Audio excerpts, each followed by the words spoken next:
Hi and welcome here. We're in the back of the vehicle here, and in this video we're going to talk about winter survival kits, a vehicle kit and also a winterized EDC get-home backpack. So I'm going to show you exactly how I build a cold weather emergency kit for your vehicle and how I've upgraded my get-home bag for winter. There's also one piece of gear here that could literally mean the difference between comfort and crisis, and I'll show you that in just a bit. This winter is forecasted to be harsher than the last couple of years. That means colder temperatures, more snow, maybe more ice events, and longer storms. So today we're getting serious about being ready for that.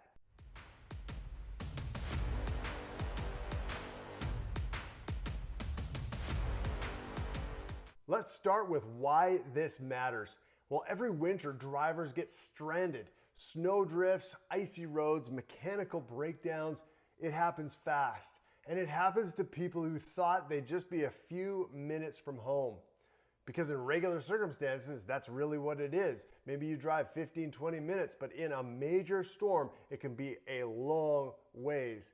And in freezing temperatures, your car is not a great shelter. We're going to talk about that. Yes, it can get you out of the wind, but it's a metal box that loses heat quickly when the engine stops. So your winter vehicle kit is not optional. It's your lifeline until help arrives. Whether it's an hour or maybe it's going to be 10 hours. I want to make this also clear. In most circumstances, it is better to stay inside the vehicle as it is a shelter. And if the engine runs, you have heat. But there's also circumstances where it may be necessary to walk out to safety. So I'm going to cover all of these different scenarios. So let's go through it step by step. Start with the basics, the things that keep you alive. First of all, that's a good place to start. And warm, that's for your own comfort and staying alive. And visible, that's also important because you know when you get in the winter and you get a whiteout or it's dark and it's icy, you want something that's going to be visible, and we're going to talk about that in a minute. But let's talk about thermal protection. So thermal blankets, one for each passenger. I typically am alone when I do my work, so I have one main blanket and then a couple of Mylar as well. So I'm going to be going between the two pieces here, the vehicle kit, the tote, and also the backpack. So I've got Mylar inside this backpack. Oh, and then here's some other goodies as well. But we've got Mylar, and you can pick up these for like 50 cents for one of these. So it's great to have a couple Mylar blankets in here, as well as I have this large wool blanket. This is a thick wool blanket that can retain a lot of heat, and the reason I also use wool is because it is somewhat fire resistant, spark resistant. If you need to use a fire to keep warm, it's going to do much better with that. And also if it gets wet for some reason, if you're dealing with a freezing rain situation, or if you just get wet from condensation inside the vehicle, it's going to keep you warmer even if that wool gets wet. It's a great thing. I do have personal experience with this. I'll tell you a little quick story. When I was leaving work one day, and this was a couple of years ago, I was not 5 minutes out of town and a crazy plow wind hit with just driving snow. And I honestly could not see the yellow line of the highway for anything. I could not see where the ditch started and ended. I literally had to find my way off the road using my phone map to see where the next road was because I could not physically see it. It was the scariest driving ever because I was passed just because I heard it and I barely saw it. I was passed by a semi head on, but I just had to keep going because I could not stop. I couldn't see. I had to find a way off. So I do know what this is like. And I actually had to shelter in place for about 4 to 5 hours in a raging blizzard because I could not see to even drive a foot. Keeping with the theme of staying alive, we need to see in order to live. So imagine it was during the day that I was stuck, but if you're in the dark, it's another whole scenario. So we're going to talk about some lighting items. So over here in the backpack, I keep an extra headlamp. So this one, it's got a red light mode and a white light mode. I didn't want to blind you with that, but this is great for using in the vehicle for reading your map or for doing other things and trying not to lose your night vision. That's really important. But then again, you can use this in the white light mode and be very successful. Great thing, always have extra batteries, which I'm going to talk about as well.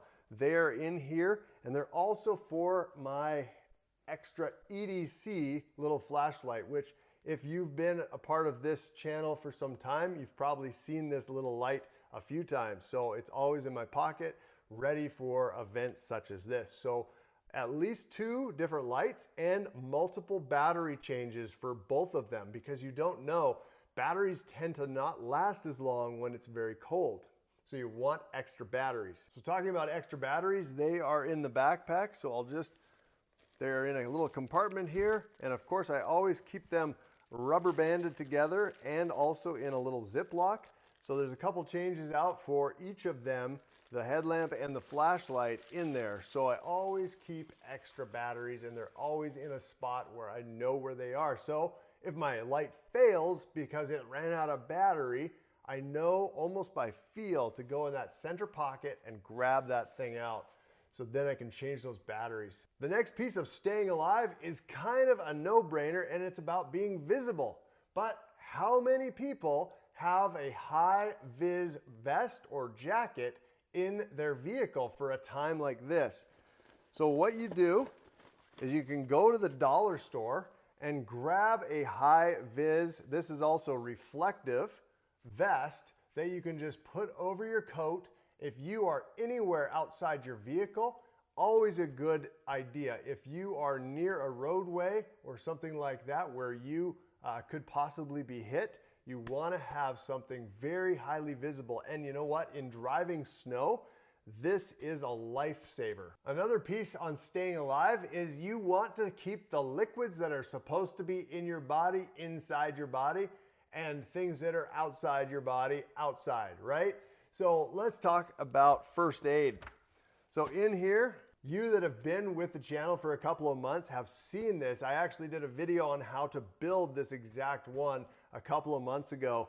I like this as a vehicle kit because not only does it have the stuff for your regular everyday boo-boos, so it's got Band-Aids, it's got some ointments, antibiotic ointments and stuff like that, ways to clean minor scrapes and bruises, that sort of thing. But it also has the trauma component that you most often see with car-related incidences.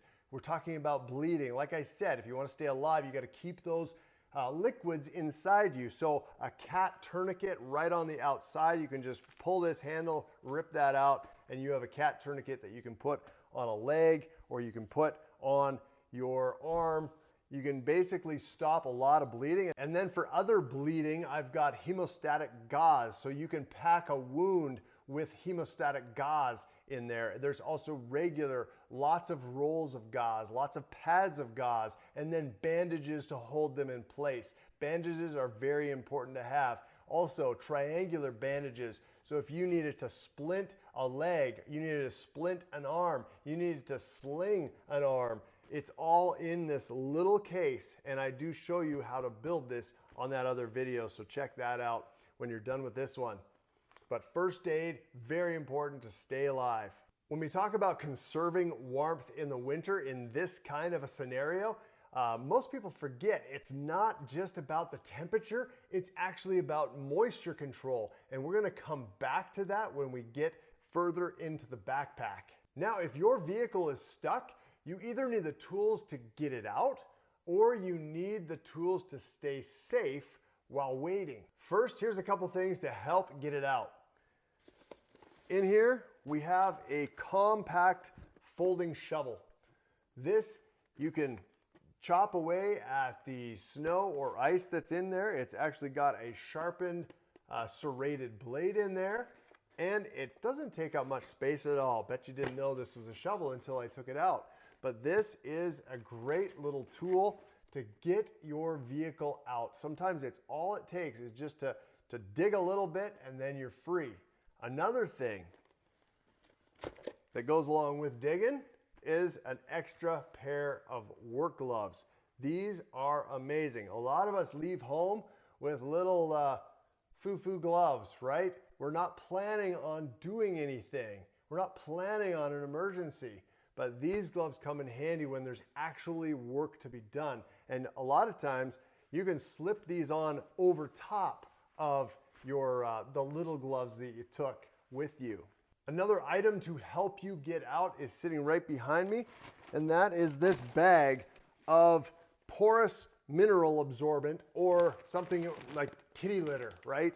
And it is small rocks, but it is actually, this stuff is porous. It actually absorbs some of the moisture. So if you're on ice and you're if you spun those tires and you've made it really slippery, this actually helps and digs in there so you can get out. This helps in ice. It doesn't really help in deep snow, but that's what the shovel's for. Another fairly basic tool, although it does require two vehicles, or if you have a ratcheting self-extraction system, you can do that. But just a simple tow strap. Make sure that it is rated for your vehicle size. Another thing we need to talk about is what happens if your battery goes dead. That is a fairly common thing. When the temperature drops, everyone's batteries get tested. So if your battery is weak, it would be a good idea to get it replaced before winter hits so you don't have to find out the first time it hits -20. But what do? If we have a set of jumper cables that are rated for the amps of your battery, you're good to go. Hook that up to somebody else's vehicle and you can usually start your vehicle. So always have a set of jumper cables. They are easy to find, cheap, and well worth having a little set like this. Now, along the same note as the jumper cables, you can get a jumper pack. Now, what I will say about a jumper pack is if you leave it in the vehicle, it is a battery itself. And if it becomes discharged over time and freezes, it will itself become useless. So you have to always make sure that thing is topped up and charged. So I like to have a jumper pack. I don't often take it in the vehicle unless I'm going on a longer trip in the winter. And it's like a what if scenario. I throw it in there with my little air compressor so that I'm ready for more things. But I always keep the jumper cables here. One thing that you should already have in the vehicle is some sort of ice scraper or snow brush. If you do not carry a multi-tool on you or with you, another thing that you could add to this kit is just a small toolkit. Something with some pliers, a wrench, something to cut with, and maybe some duct tape. I keep all of this in the back seat of my truck. You can keep it anywhere you want in your vehicle. The important thing is to always keep it in the vehicle. Keep it dry, keep it organized, ready to go. Then it's separated from the other stuff in the vehicle. A couple other things that I normally keep inside the vehicle, it doesn't matter if it's winter, summer, spring, fall, I keep a dry fire extinguisher, and I also keep a personal security device. Let's talk about comfort and sustenance. And I'm going to talk about some kind of crazy things that you may have not seen before, but when it's below freezing, comfort is survival. So let's talk about water. So the first thing that I would say is store in flexible bottles. Rigid ones burst when they're frozen. So a little trick that I do, and here's one of the first funny little things that I do. People look at this like this is weird, but you look at this looks like a sock, but it actually, and it is a sock, it's a nice wool sock with a water bottle in it. And this water bottle has got about this much of the water taken out of it. And then I actually squeeze some of the air out of it as well and then re-seal it up. and put it in the sock. So why do I do that? Well, for one thing, if this freezes solid, it will expand, but it will not burst this plastic because of what I've done to it. Now, this wrapping it in this wool sock also gives it a layer of insulation so that maybe it won't get frozen solid in the first place, even if I do leave it out there. I recommend, and I'll talk about storing and how to stage this stuff a little bit later, but I recommend taking your bag and putting it in a garage or putting it in your house so that it's not freezing solid, especially when it's 20 below or even below 0 or something like that, where it's just nasty cold and things like water are going to be frozen solid, because water frozen solid is not very useful. And yes, you can heat it up with a stove, but that takes a lot of energy, a lot of time, and sometimes you just want the water. So a little bit of protection goes a long ways. We're going to put this back in here. Thought that was fun though, huh? You thought it was a sock, didn't you? It was a sock. And the next thing we're going to talk about is high-calorie food bars or pouches, anything that won't freeze solid. Now, these little bars will get pretty chewy when they're cold, but they're still okay to eat. And yes, that is a lighter in there as well, because I have lighters pretty much everywhere, because you never know when that fire may come in handy. So there's a couple bars in here. You can also see there's a couple little sticks of instant coffee as well, because you never know. And I'm going to show you how this all works together. Here we go. So I'm going to open this main pouch here, and you can see I have got a camouflage bandana. Well, actually, that's not what it is. Well, it is. It's a camouflage bandana, but what is it holding? Because you never know when you're going to need a camouflage bandana to filter some water or to carry something. They're very useful things, or just to shade yourself or something like that. But there is a little pot in here, a cup and stove. I'm going to show you. I'll just grab this. And this little guy holds another little kit. And there is a lighter in there as well. And there's a couple more things of coffee and tea, and there's also matches. There's a book of matches, if you can see that. And there is something special in here, and that is the little pot scrubber. I showed you this on a prior video, but I just love this thing, because if you cook some food in here or it's getting a little nasty, you can actually use this as a scraper or the brush and get it very clean. So I like just having this in the kit. But let's show you what else is in here. So in this little kit, I do have the BRS 3000 little tiny stove. And this little thing is just an amazing little stove, because that's right, it's so tiny, and that's what makes it so amazing.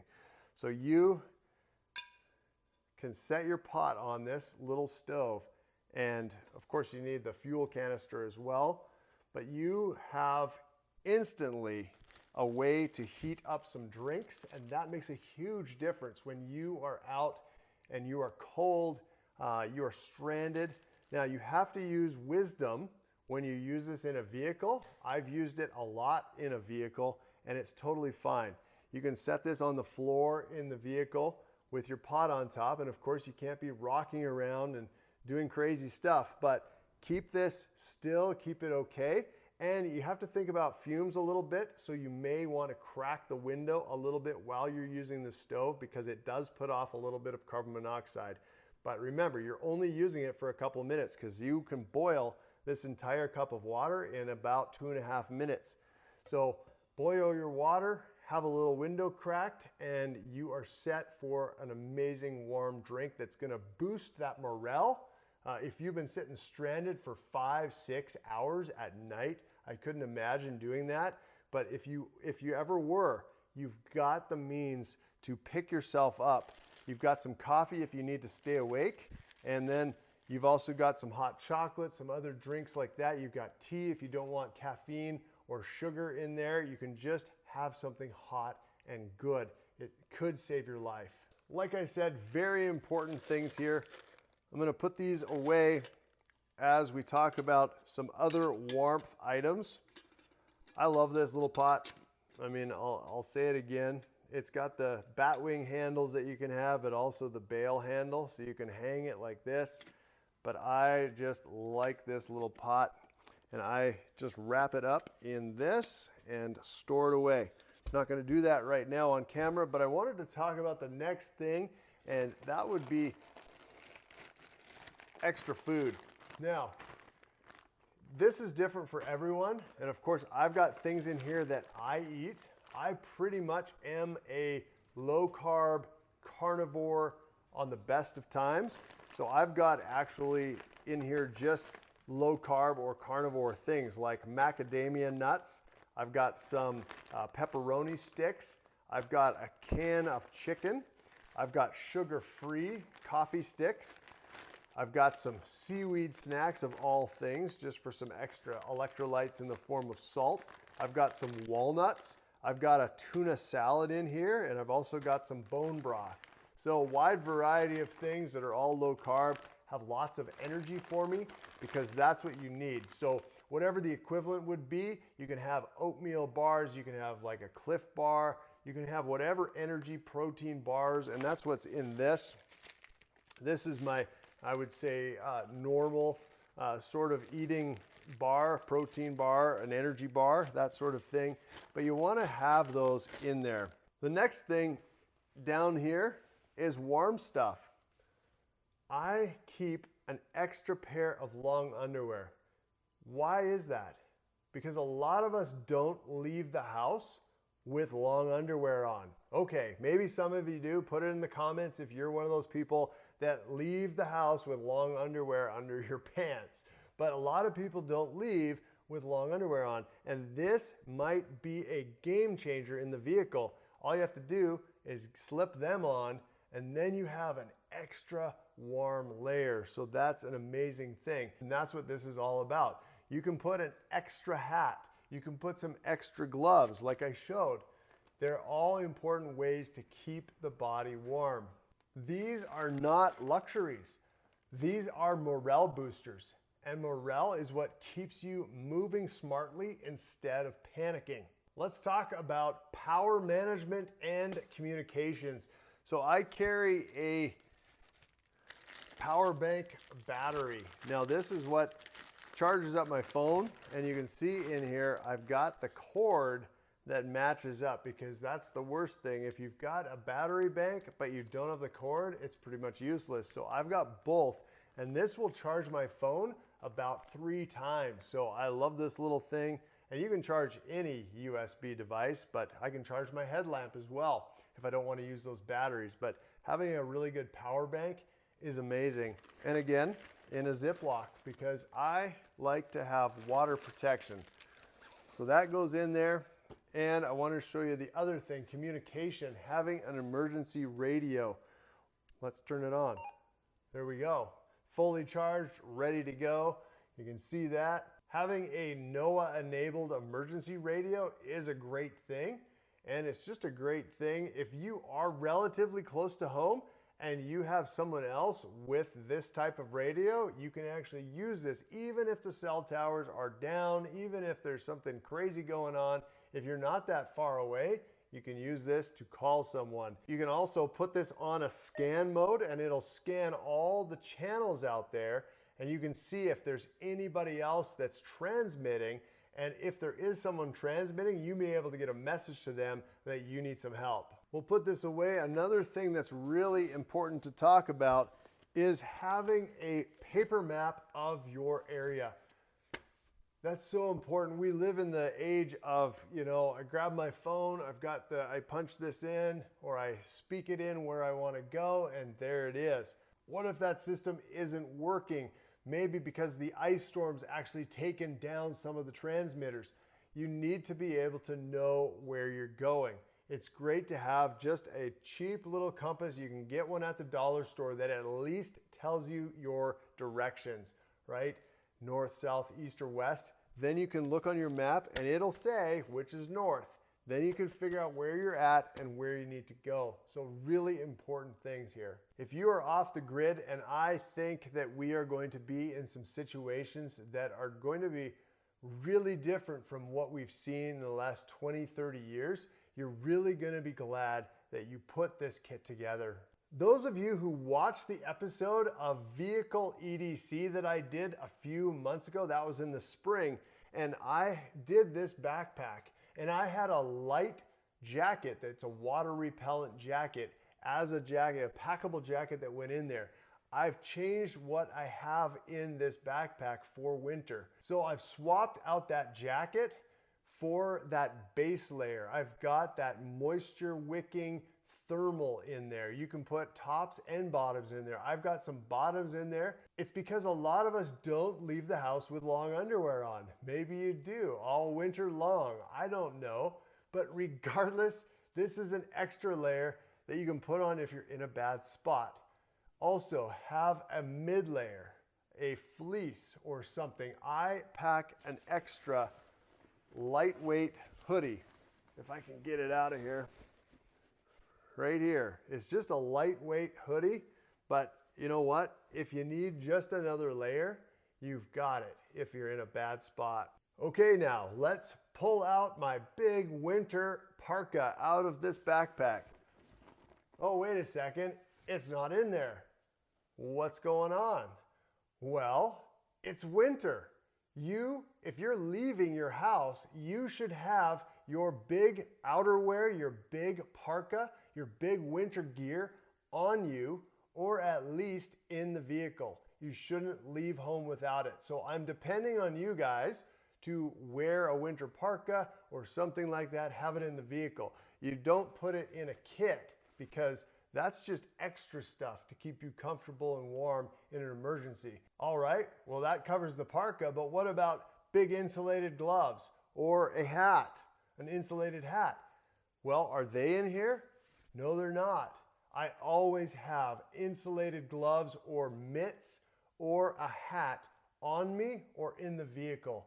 That is non-negotiable. It doesn't need to be in my kit, although I do have some extra gloves, and I do have another pair of gloves in here as well.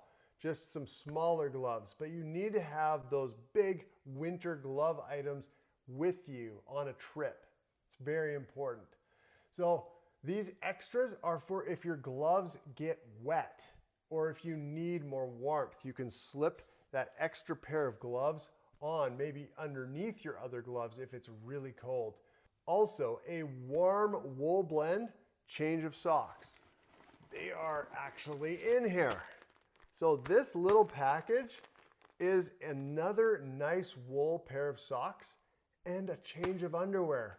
Oh, amazing what these two things do. If you get wet somehow or sweaty, you can change into these and it'll make a huge difference. I also want to show you something with wool socks that's pretty cool. Check this out. In here, oh, I've got another giant sock. What's going on in here? Well, let's pull this out. Oh, I've got a water canteen, and it's a single wall stainless steel canteen. Now, I said earlier that you didn't want a rigid container because it might burst. Well, that's why this is actually only half full of water, and I've never had it burst, and that's also why I have it insulated with an extra layer of wool. So again, not only do you have the water and the ability to heat this over a fire or over your stove, but you also have that other sock. And remember, we have the other sock over this little flexible water bottle. Here is another thing that you can do with some wool socks like this. In a pinch, if you are very cold, say for example, it is just miserable and you have to go out to do something, you can actually wear your gloves and you can put this wool sock over top like a mitten. So not only do you have the gloves that you normally would wear, but you have this extra layer just to protect yourself.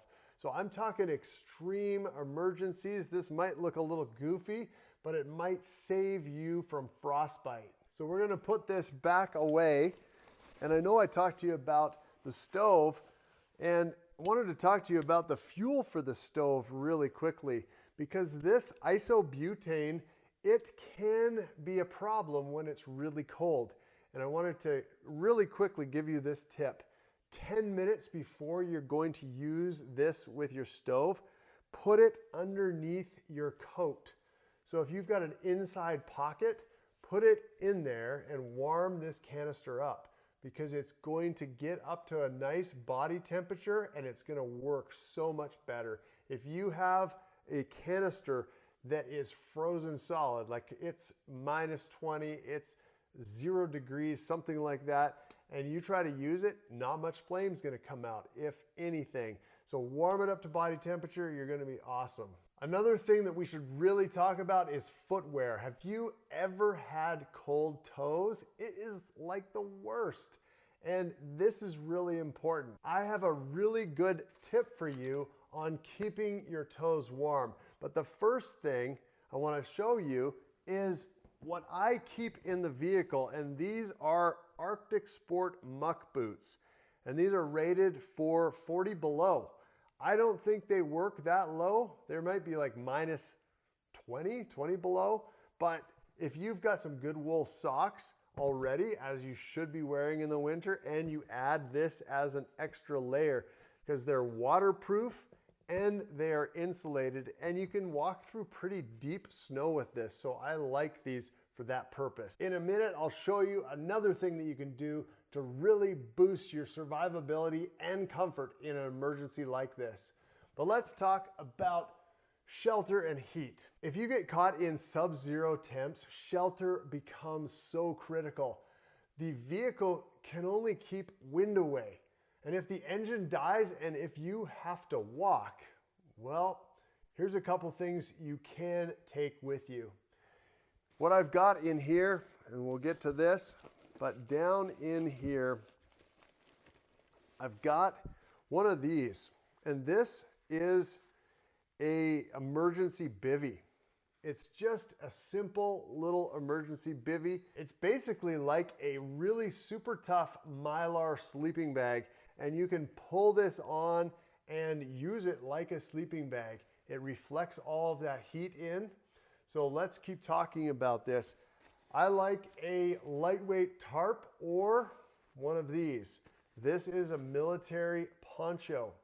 So what you can do with this is you can have your little sleeping bag. You can set this up as a wind screen or a wind shelter, or if you need it to keep the snow off of you, you can set it up overhead. I also have in this kit, and I always keep this whether summer or winter, you can see I've got some mason twine for tying things. It's just way more cord for the weight versus paracord or something. I know all the paracord people will hate me for this one, but man, $1.50 of this cord. So this is 200 feet, right? And I've got enough. So I can set up a hasty shelter with these two things. I also got some duct tape in here. I've also got some zip ties in here. And this goes with me everywhere. So between having this, and of course, remember, you're supposed to have all of your winter clothing as well. This is an emergency bivvy to give you more heat. This is an emergency shelter to give you more shelter. You can wear this like a rain poncho.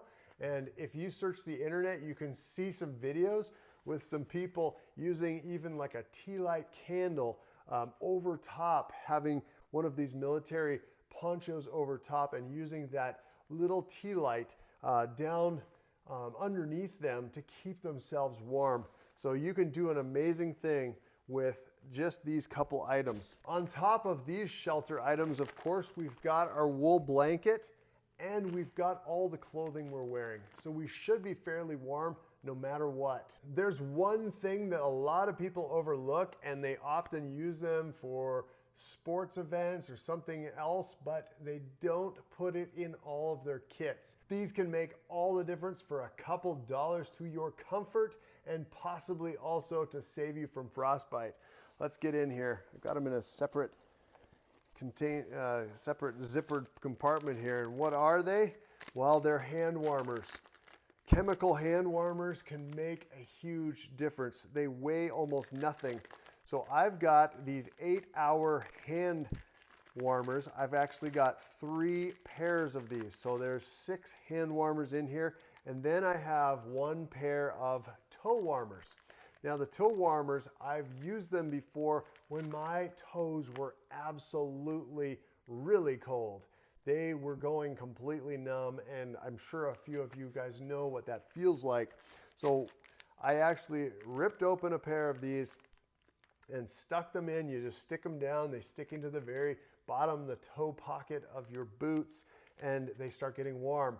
And what it did is that amazingly, as I was walking on them, they brought that heat, and all of a sudden I could feel my toes. And yes, it wasn't the most pleasant thing to wake up your toes as they're slowly freezing, but it helped save my toes. I think I would have had frostbite if I didn't have these. But just a great thing for a couple dollars.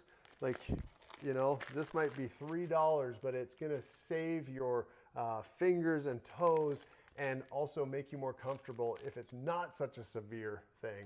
Another thing that I do with hand warmers is I actually will put a couple of them just in my pockets of my coat, and that'll keep me warm because it'll actually warm up your core. You'll get kind of some 2 hot little pockets on each side of you, and you can stick your hands in there, and then you can pull them out and do fine motor skill activities that normally when your hands are very cold, it's very hard to do.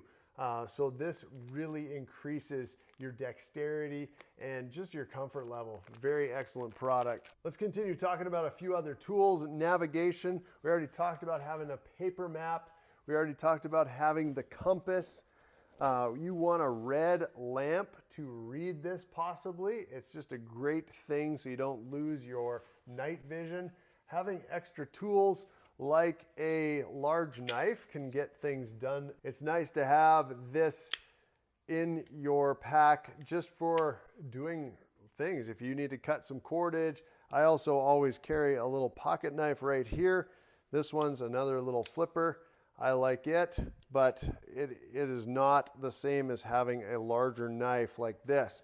So I keep this guy around for the larger jobs and also defense, if you needed something for defense. So that always goes with me with that headlamp. But for navigation, you also want a whistle. You want a compass. You want a small first aid kit like I showed you. So this stuff would all go with me. And again, this first aid kit can just MOLLE attach onto the side of the pack if you had to leave the vehicle, right? We only want to leave the vehicle if it's the only thing that's going to keep us safe. At this critical juncture, when we're talking about paper maps and compasses, I want to talk about don't depend on your phone. Don't depend on technology, period. Depend more on knowing how to read that map, knowing where you are in the first place. Have a good idea of things, a situational awareness before you go. Don't just depend on the phone guiding you turn by turn. Start learning these things and practicing them while it's good conditions before we get into some sort of disaster. Let's talk about food and water really quickly. If we had to leave the vehicle, you saw that I've got this large canteen and an additional water bottle. That's not a lot of water, but I've got a 1.5 quart in there so I can keep going. And of course, I showed how I could melt snow in that larger container, but you want to think about hydration. And also in this pack, I do have a package of electrolytes. So along with the coffee, there's some electrolytes. You're also going to get salt and other things that you need from these salted macadamia nuts. So there's some options in here and a little bit in the seaweed snacks, again in these pepperoni sticks. There's salt. So keeping those electrolytes and keeping the hydration going even in cold weather is so important. So drink that tea, drink that hot chocolate, keep those liquids going in you, but also keep the amount of salt and energy up. Like these macadamia nuts are amazing. There's 280 calories just in this little package. I think I got this from the dollar store. Along with water, you want to make sure it's safe. And I know a lot of you live in places where the water is not completely frozen most of the winter. So in a pinch, you want to have something to filter that or purify it in some way. And I have water tablets in here, as well as some electrolyte tablets. These water tablets make the water taste a little bit chlorine-y, so I like adding a electrolyte tablet that's flavored to kind of overcome that, and then you get the benefits of both. You get purified, clean water along with a great tasting electrolyte-filled drink. So that's what I do, and I keep these things safe in another pocket. So everything is organized and everything is in that pack and ready to go for an emergency. And remember what I mentioned earlier about moisture control, how it's almost more important than temperature? Well, here is where it matters. If you have to leave the vehicle, especially, sweat equals cold. You want to pace yourself.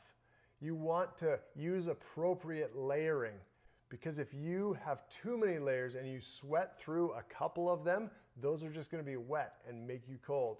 You want to stay as dry as possible. How do you store and maintain all of this stuff?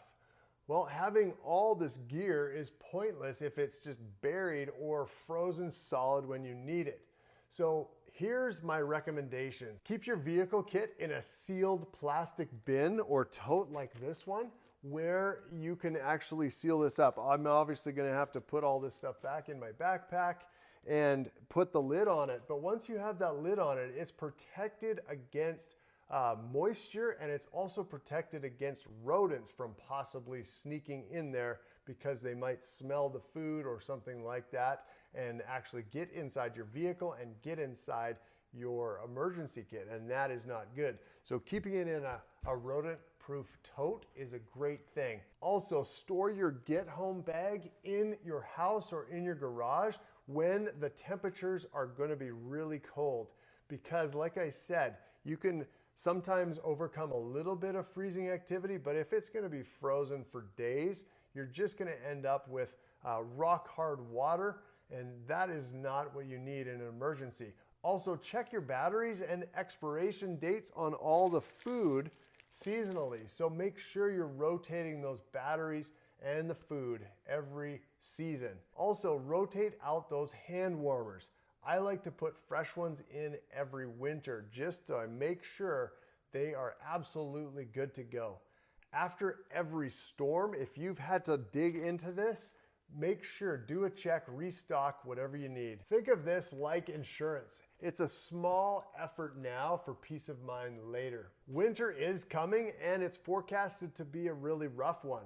But with a solid vehicle kit and a winterized get-home pack, you don't have to rely on luck this year. I've put links in the description for a lot of the gear that we personally use in our home and also for the building of these kits. So if this has helped you, hit that like button, subscribe if you haven't already, and share this with someone who drives in cold weather. Stay prepared, stay warm. I'll see you in the next one. Also, check your batteries and expiration